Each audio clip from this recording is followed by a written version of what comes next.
Bonjour Samantha Barenson.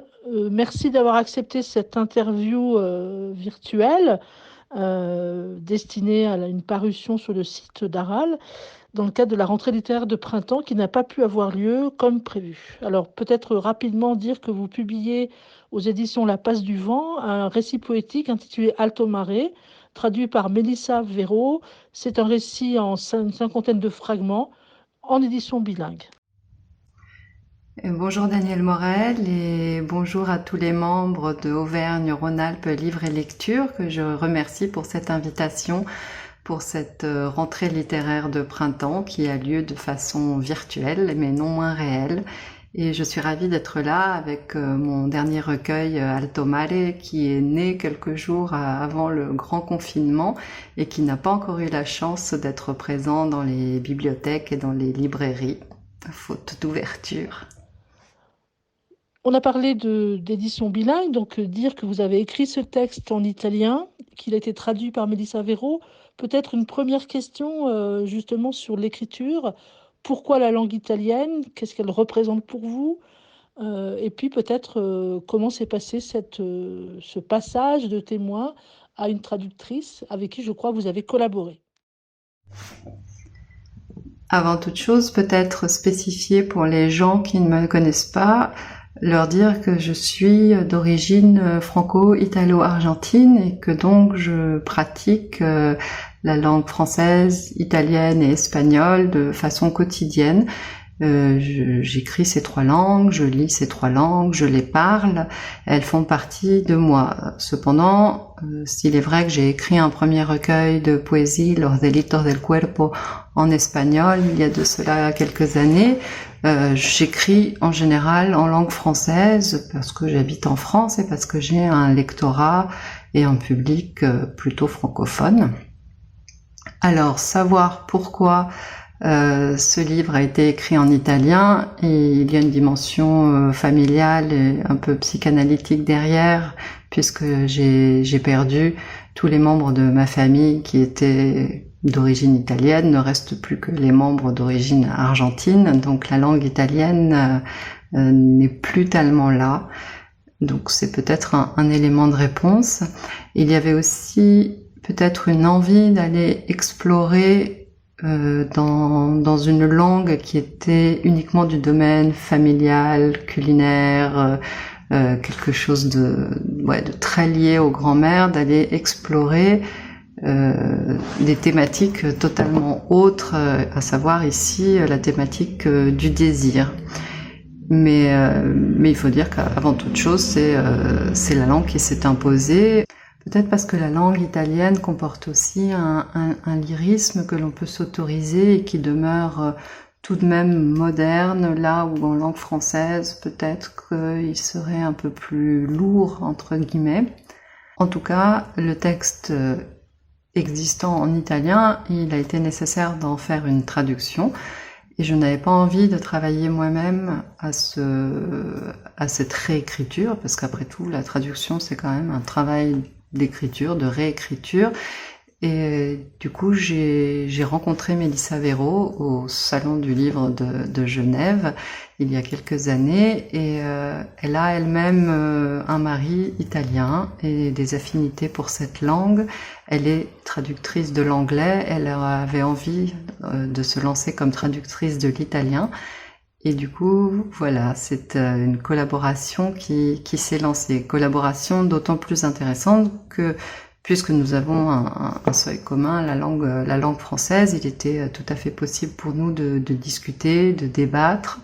Et c'était d'autant plus intéressant qu'elle est québécoise, donc elle maîtrise la langue française comme moi, mais il n'en demeure pas moins qu'il existe des différences entre nos deux pays, dans nos deux façons d'aborder la langue. Donc c'était très intéressant de discuter des bouts de gras littéraires pour ne pas tomber dans des expressions qui pourraient être mal comprises de part et d'autre de l'océan, parce que parfois il y a des ambiguïtés dans certaines expressions qui peuvent nous sembler anodines à nous ou aux Québécois. Et ce qui était intéressant aussi, c'est que lorsqu'elle m'a proposé parfois des traductions euh, en modifiant certains mots, en me disant bah là on pourrait plutôt mettre ça plutôt que telle autre chose. Elle me disait mais si on fait ça, ça va pas correspondre complètement à ce que tu as dit à l'origine en italien.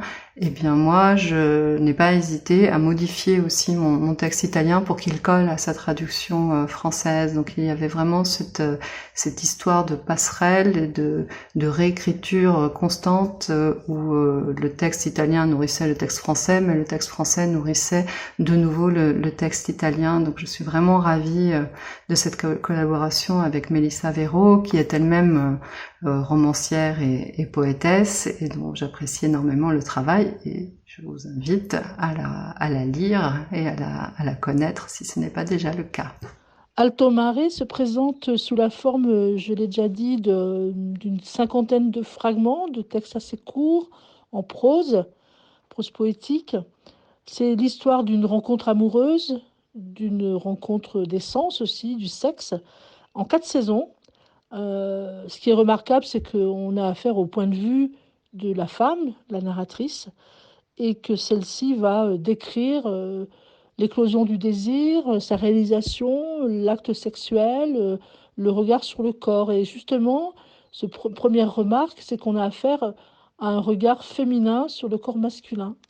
Alors, s'il est vrai que ma littérature est toujours empreinte de sensualité et que je n'hésite jamais à nommer le désir dans mes écrits, c'est quand même la première fois qu'un de mes recueils est essentiellement et exclusivement centré sur ça. Alors, j'avais envie de faire une sorte d'apologie de la femme mouillée, et du coup vous allez m'excuser pour ce que je suis en train de dire, mais tout est parti d'un texte où la femme allait dans l'eau de la mer, se baignait et rentrait totalement humide chez elle et était accueillie par cet homme, et à partir de ce petit texte fragmentaire et très humide, du coup je me suis dit voilà, je tiens quelque chose, il faudrait faire une suite. Et donc j'ai commencé à écrire les divers états de l'eau, l'eau qui du coup était d'abord de la mer, a pu se transformer en pluie, puis elle s'est transformée en neige, et puis il y a eu des lacs, des rivières, voilà tous ces éléments aquatiques auxquels je suis moi très sensible. Et bon, forcément, après, je me suis dit, il faut que je les range dans une certaine chronologie, dans une certaine saisonnalité. Donc, ça a demandé un travail de réarrangement des textes pour leur donner cette narration au fil du temps avec ces 4 saisons qui, du coup, apparaissent de façon assez claire lorsque l'on lit. Par ailleurs, c'est vrai que moi, le point de vue de la femme est important. Je fais partie de cette génération de femmes où on a commencé à savoir ce qu'était notre désir et à pouvoir l'assumer, quelque chose qui avait été entamé par nos mères et la libération sexuelle et des gens comme, je sais pas, Anaïs Nin, des gens comme ça. Mais moi, j'avais quand même envie de donner ce point de vue de la femme qui exprime son désir, ses envies, qui les nomme, qui dit ce qu'elle aime, ce qu'elle n'aime pas, dont elle a envie, comment elle perçoit l'autre, comment son regard est, et peut-être vous lire un extrait, parce que il faut quand même à un moment donné que vous sachiez ce qu'il en est exactement.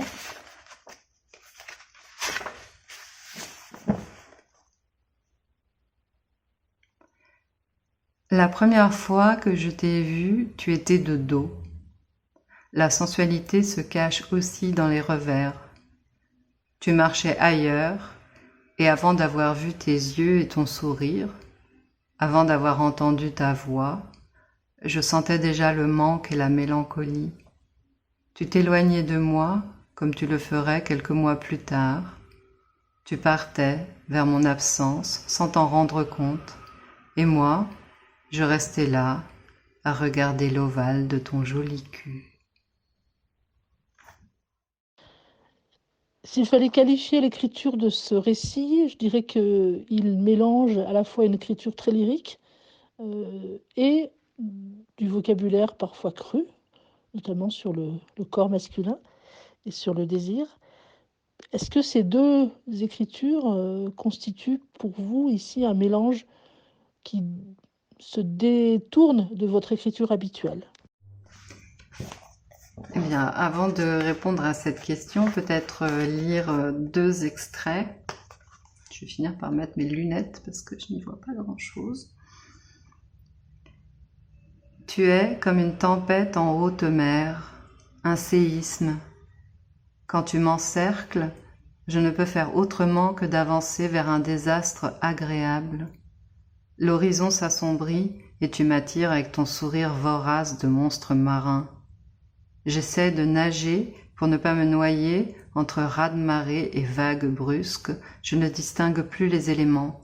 Mon corps se distord, je perds le nord et m'enfonce dans le bleu. Je coule à fond. Mais les répliques se poursuivent longtemps après le naufrage. Et un second extrait. Devant ton élégance, complet gris pour homme, chemise blanche et chaussures étincelantes, je ne pense qu'à te décoiffer pour mettre un peu de désordre dans ta perfection. Tu es si sérieux lorsque tu t'habilles. Mais moi, je sais qu'une fois nu, tu deviendras cet animal férocement provoquant et chercheras ma bouche à quatre pattes, enfoncera tes dents dans ma gorge et me décoiffera à ton tour.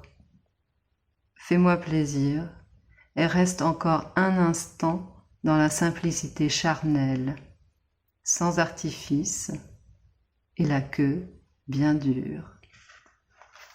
Voilà, ces deux exemples qui montrent d'un côté le lyrisme et de l'autre côté l'aspect très cru. C'est vrai que j'avais envie de mélanger les deux parce que je ne saurais me contenter du lyrisme. Dans un de mes premiers livres qui s'appelait Le citronnier, qui parlait de la mort de mon père lorsque j'avais 2 ans et qui est une enquête en Argentine à une époque où il y avait la dictature, donc quand même voilà un livre où on trouve des sujets graves, la mort, le deuil, la dictature. Eh bien, le livre est ponctué d'humour, d'autodérision, parce que j'ai besoin que dans un récit, on va dire, si le linéaire dans ce cas-là est le drame, eh bien moi j'ai besoin de mettre des petites pointes d'humour pour à la fois réveiller le lecteur, lui mettre des petites claques, des petits pics pour qu'il ne reste pas dans un seul et même état. Et donc ici j'ai voulu faire la même chose, c'est-à-dire que si la normalité et le lyrisme, je mets ces petits pics de crudité, donc au milieu de quelque chose où il y aura, ici c'était la mer avec tout le vocabulaire de la tempête, de la haute mer et des fonds marins, et puis paf, après, quelques vers après, hop, il y a une queue qui apparaît.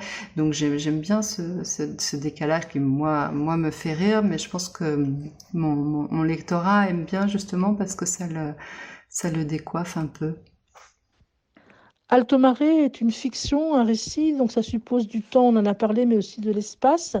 Les lieux sont au début cités de façon précise, la ville de Genève, mais par la suite, on voyage dans des lieux indistincts, non nommés, flous.